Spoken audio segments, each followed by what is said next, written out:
जैसे कि अपन ने पहले वीडियो में पढ़ा था, वेरिएबल लोकेशन मतलब पृथ्वी का जो स्थान है वो कौन सी जगह पे है। अब होता है इंक्लाइनेशन मतलब पृथ्वी का झुकाव। पृथ्वी का झुकाव मुख्य तौर पे अपनी धुरी पे ही रहता है, परंतु वो थोड़ा सा झुका हुआ रहता है और कम्प्लीटली वो सूरज का रोटेशन या सूरज का चक्कर वो पूरे 24 घंटे में कंप्लीट करती है, जिससे दिन और रात की दूरी होती है या दिन रात बनते हैं। डिफरेंट टेम्परेचर जोन, पृथ्वी पे अलग अलग जोन में अलग अलग तापमान होता है। पृथ्वी पे जैसे सूरज के पास अगर वो पृथ्वी जाती है, ऑर्बिट में जाती है, तो पृथ्वी का तापमान गर्म हो जाता है और जैसे जैसे पृथ्वी सूरज से दूर होती है तो तापमान ठंडा हो जाता है, जिसके बहुत सारे एडवांटेज है। जैसे अलग अलग पृथ्वी के दूरी से, जैसे मैंने अभी बताया कि पृथ्वी की दूरी से काफ़ी सारे एडवांटेज मिलते हैं, जिससे हमारे पृथ्वी पर सीज़न बनते हैं या मौसम बनते हैं। जैसे पृथ्वी से अगर सूरज पृथ्वी से दूर रहेगी तो ठंडा मौसम बनता है, जैसा कि मैंने पिछली 6th क्लास में आप लोगों के बोर्ड पर समझाया था कि अगर सूरज स्थिर है और सभी ग्रह सूरज के आसपास चक्कर लगाते हैं, जब सूरज के आसपास चक्कर लगाते हैं तो पृथ्वी जब सूरज के नज़दीक पहुंच जाती है तो पृथ्वी जब सूरज के पास नज़दीक पहुंचने पर वहाँ की ऊष्मा या पृथ्वी पर जो प्रकाशीय क्षमता गर्मी है वो अधिक बढ़ जाती है, जिसके कारण गर्मी का मौसम बनता है। जब पृथ्वी सूर्य से दूर चली जाती है तो सूरज की किरणें बहुत कम मतलब देर से पहुंचती है या दूरी के कारण उसकी ऊष्मा कम होने के कारण मौसम ठंडा रहता है। इसी तरह से मैंने आप लोगों को बताया कि जब पृथ्वी सूरज के चारों ओर चक्कर लगाती है और अपनी जगह पे भी घूमती है, अपनी जगह पे घूमने के कारण दिन रात बनते हैं और पृथ्वी जब सूर्य के चक्कर लगाती है तो मौसम बनते हैं। तो ये अलग अलग पृथ्वी के घूमने से ही पूरे मौसमों का बनना, वातावरणों का बनना निश्चित होता है। जैसे कि आप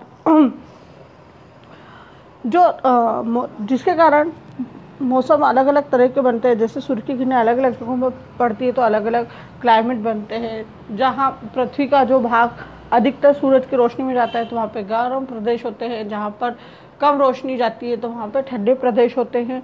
तो अलग अलग कंडीशनों में अलग अलग तरह पृथ्वी का तापमान होता है, जिसके कारण अलग अलग लाइफ स्टाइल या अपनी जीविका जो रहती है वो अलग अलग तरह के रहते हैं। जैसे भारत देश एक विषमीय जलवायु प्रदेश होने के साथ है और विषम जलवायु होने के साथ साथ अलग अलग प्रांतों में भी अलग अलग जलवायु है। परंतु जैसे आप फॉरेन कंट्री में जाते हैं तो वहाँ पे देखते हैं अधिकतर वहाँ का जलवायु ठंडी होती है, वहाँ का मौसम बहुत ठंडा होता है। तो ये सब पृथ्वी के सूर्य के चक्कर लगाने से होता है और ये पृथ्वी अपनी धुरी पे भी घूमती है, अपनी जगह पे भी घूमती है और सूरज के चारों ओर चक्कर भी लगाती है। अब पृथ्वी के डिमोन्स क्या क्या है या उसके पृथ्वी मुख्य तौर पे कैसे उसके घटक क्या क्या है। पृथ्वी हमारे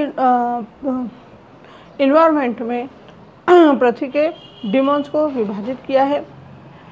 यूजुअली देखा जाए तो पर्यावरण जो हमारे आसपास के रहने के वातावरण या जिस वातावरण में हम चारों ओर से घिरे रहते हैं उसको हम पर्यावरण कहते हैं।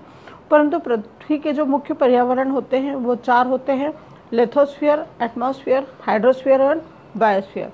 लिथोस्फीयर मतलब स्थल मंडल, एटमॉस्फेयर मतलब वायुमंडल, हाइड्रोस्फीयर जलमंडल और बायोस्फीयर मतलब जैविक मंडल।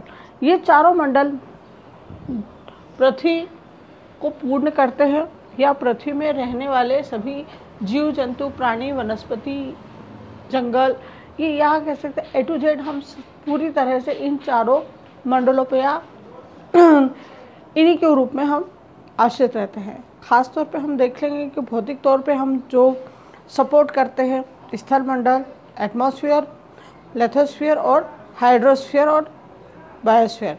लिथोस्फीयर में हम देखते हैं कि ये लिथोस्फीयर मतलब जो पृथ्वी पर या स्थल मंडल में रहने वाले जैसे पत्थर है, पहाड़ है, पर्वत है, पृथ्वी की जो धरातलीय है उसको लिथोस्फीयर कहते हैं। यह हमारे लिथोस्फीयर में और कौन कौन सी चीज़ें इंक्लूड होती है, जैसे सागर, महासागर, द्वीप वगैरह, ये सभी इसके अंदर इंक्लूड होते हैं।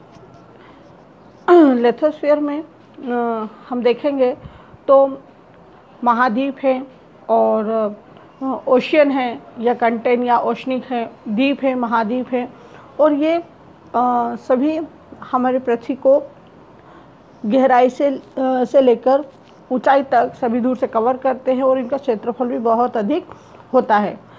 पृथ्वी के अंदर इनकी गहराई होती है 6371 किलोमीटर एवरेज। ये बहुत ही ज़्यादा मोटी थिकनेस या थिक होती है, ज़्यादा होती है। लिथोस्फीयर ओनली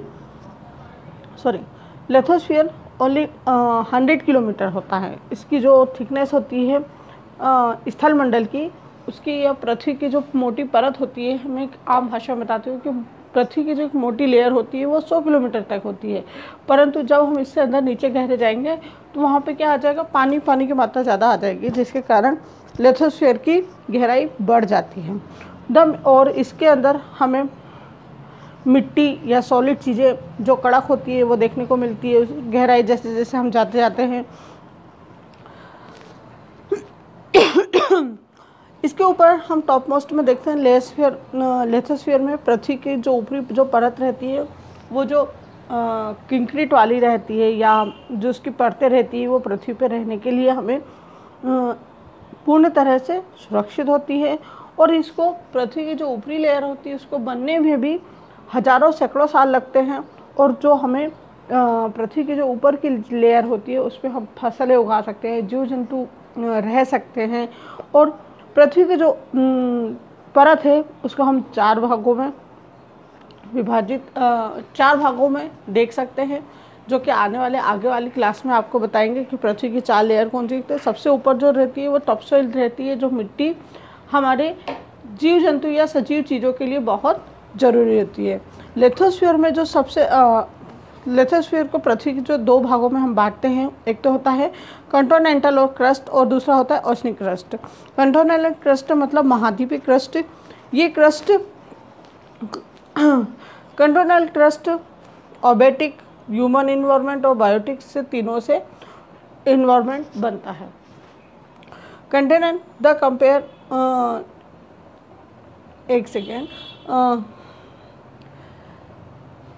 महाद्वीप की जो संरचना होती है वो चट्टानों से, सिलिकाओं से मिलकर बनती है, जिसमें एल्यूमिनियम और भी जो कई पदार्थ हैं जिसके कारण महाद्वीप की संरचना होती है। और एक सेकेंड, ये वाला कंपोनेंट टॉपिक हम अगले वीडियो में पढ़ते हैं।